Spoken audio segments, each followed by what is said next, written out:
अगर ईमान मजबूत हो तो फौलाद भी कमजोर पड़ जाता है। अगर इतिहास पढ़ेंगे तो आप समझ जाएंगे। जब ईमान मजबूत होता है और जब हम तवक्कुल पे रहते हैं तो मुसलमान पहाड़ को भी हिला दे सकता है और किसी भी ऊंचाई तक पहुंच सकता है।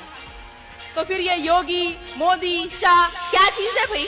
ऐसे तो कई आएंगे। ऐसा नहीं है रे पगली, योगी मोदी एक ही हैं जो आए हैं, अभी गए नहीं हैं। बाकी हैदराबाद में खड़ी होकर बैठकर बकलोली करना आसान है। उत्तर प्रदेश में छिछोरे लोग तुम्हारे जब योगी का नाम सुनते हैं निकल जाता है उनका। अरे हम ना कह रहे तुम घर पर डंडा बज जाएगा हमारी, कुछ बोल दिया तुम वो कर देगा, घर पर लट बज जाएगा। ऐसा भी ऐसा डर है क्या? ऐसा डर है भैया, हमारे बस के लिए बयान आप ही करो। भैया कुछ नहीं, कल को पट्टे लगेंगे हमें पता है ना। इस बात पे हमने कुछ भी बोल दिया तो देखा ना पगली, योगी जी का नाम सुनने से ही, उनके खिलाफ बोलने से ही पैंट गीली हो रही है। तो सोच, अगर ये कुछ करेंगे, बकलोली करेंगे तो इनका क्या होगा।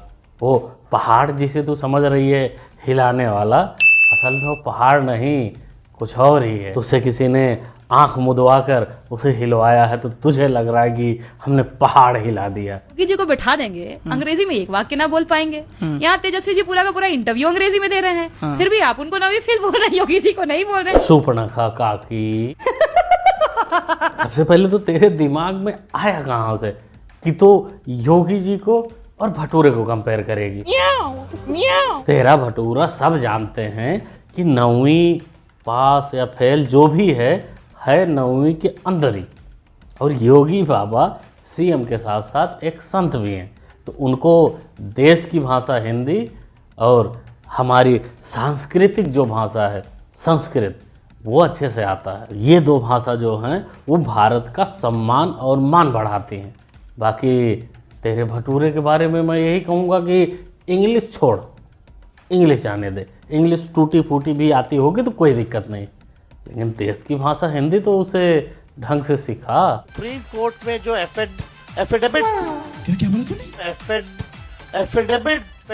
एफिडेविट जमा किया है, या देश में जो लोकतंत्र है, या देश में जो लोकतंत्र है,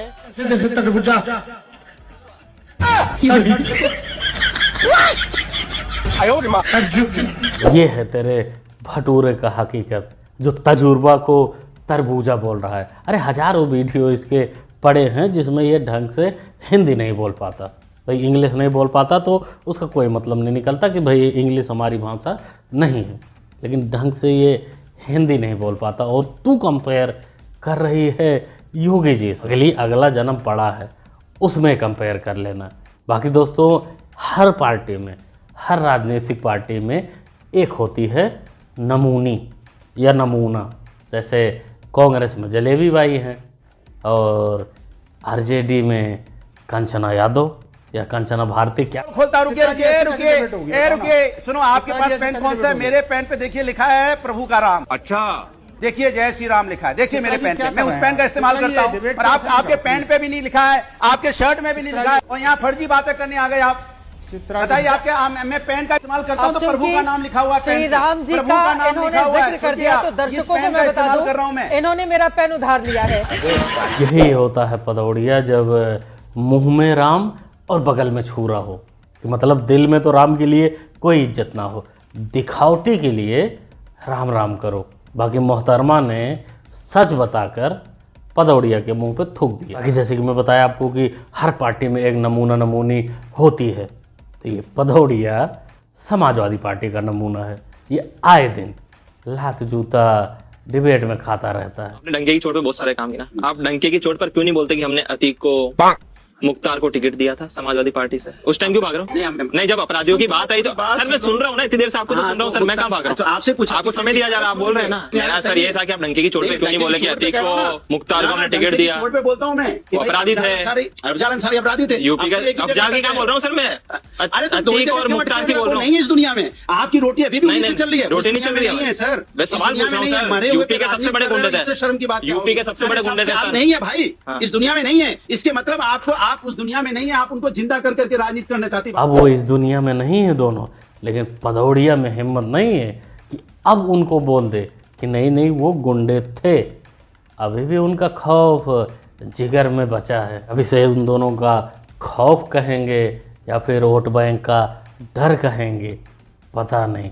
चमचागिरी करते करते ज़मीर जा चुकी है, नहीं बोल पाते, ये गुंडे को गुंडे नहीं कह पाएंगे। बाकी वहीं आप देख लो कि विकास दुबे की भी मौत हुई थी, वहाँ कोई भी बीजेपी का नेता हो उससे पूछ लो, वो सीधा कहेगा कि गुंडा था तो उसको मरना ही था। उसमें धर्म देखा जाता है ना उसमें देखा जाता है जाति।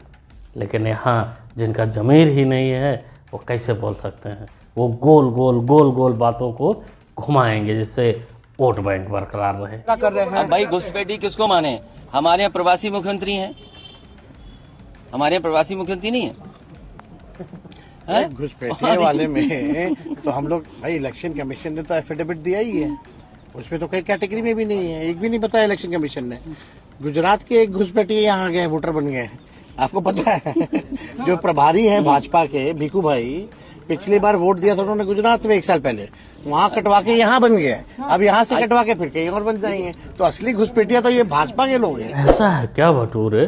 तो इस हिसाब से तो तुम्हारी बीबी रेचल गोड़ो होंगो, क्या नाम है पता नहीं, वो तो क्रिश्चियन है, हरियाणा की रहने वाली थी, दिल्ली में पली बढ़ी, और आज तुम्हारी बीबी बिहार में बन गई है, तो वो भी घुसपैठिया ही है क्या? मियाँ तुम दोनों को पता है कि किस घुसपैठिया की बात हो रही है, लेकिन हिम्मत थोड़ी ना है बोलने की कि बांग्लादेशी घुसपैठिया, पाकिस्तानी घुसपैठियों की बात हो रही, उनको निकालने की बात होती है, उनका जो वोट बैंक बन गया है उनको हटाने की बात होती है। नहीं बोल पाओगे। तुम योगी को बोलो कि घुसपैठिया हैं, उनको बोलो, यही कर सकते हो। आदरणीय राहुल गांधी जी को देखने के लिए हुजूम आया हुआ है पूरे सीवान में, क्या कहना चाहेंगे? वोटर अधिकार यात्रा में हम लोग सासाराम से चल रहे हैं और मैं NSUI से और यूथ कांग्रेस से हमारे रोशनी जायसवाल जी जो कि यूपी से चल कर आएंगे। लो जी, आप सबकी अपनी प्यारी दुलारी अंगूरी भाभी भी पहुंच गई हैं बिहार पप्पू का सपोर्ट करने। तो मतलब पप्पू का पोपट अब होने से कोई नहीं बचा सकता। अंगूरी भाभी कह रही हैं कि हुजूम आया है बिहार में पप्पू को देखने के लिए, लेकिन ऐसा नहीं है रे अंगूरी। हुजूम का असलियत मैं पिछली वीडियो में दिखा चुका हूँ, लेकिन इस वीडियो में भी थोड़ा उस हुजूम का ट्रेलर देख ले। काम किए हैं नीतीश तो हमारे सबके गैस मिलल है ना, नीतीश जी काम किए हैं बढ़िया ना, फ्री राशन मोदी हाँ सब मोदी देने है, मोदी जी दिए हैं। अच्छा देखिए, राहुल गांधी का वोटर अधिकार यात्रा चल रहा है और लोग मोदी जी 2000 मुर्दा पेंशन गैस सिलेंडर बताइए, मोदी फ्री इलाज राशन 5 लाख तक का इलाज फ्री देले है। सुना ना चमचों, अब बताओ कि ये जो लोग हैं, ये सारी औरतें हैं जो पप्पू के रैली में आई हुई हैं, भाई पैसे लेके आई हैं, क्या है क्या मजबूरी पता नहीं, मैं कुछ नहीं कहूँगा, लेकिन जो तारीफ ये कर रही हैं नीतीश बाबू सरकार की, बीजेपी की, तो मुझे लगता है कि ये पप्पू को वोट देंगे। लोग तो एक एस्टिमेट बना के रखे हो कि हमारे रैली में 20,000 आए, 50,000 आए, लेकिन जब असल में वोट पड़ेगा 1500 ही पड़ेगा, फिर कहोगे कि वोट ही चोरी हो गई। बाकी ये चमचो लंगूरी भाभी भी नहीं आएगी वोट देने के लिए, ये उत्तर प्रदेश की रहने वाली है, ये बनारस में मोदी जी को देगी। कहीं आपने सुना है मस्जिद से पैसा ले रही है सरकार, चर्च से पैसा ले रही है सरकार? लेकिन 4 लाख के ऊपर हिंदू मंदिर ऐसे हैं जो सरकारी नियंत्रण में है और सरकार चढ़ावे का पैसा उनसे लेती है। जो भक्त जाता है, जो दर्शनार्थी जाते हैं, वो ईश्वर के प्रति अपना समर्पण करते हैं। सरकारी नियंत्रण मंदिरों पर से हटना चाहिए। आपके माध्यम से, इस सदन के माध्यम से अपनी ये बात पहुंचाना चाहेंगे जीवन, और हमारा स्पष्ट मानना है, लोगों ने जापान की तुलना करी के साथ, जापान कभी किसी का गुलाम नहीं रहा, और जापान हो यूरोप के कई देश हो, उनके साथ सबसे बड़ा फायदा जानते हैं क्या है? उन्होंने अपने आस्तीन में सांप नहीं पाले हुए हैं। हमारे आस्तीन में इतने सांप है कि हम अपने घर के सांपों से लड़े कि बाहर के दुश्मनों से लड़े। बात एकदम सटीक बोले हैं राजा भैया कि आस्तीन के सांप तो हमारे यहाँ पल ही रहे हैं, हम लोग उनको पाल ही रहे हैं।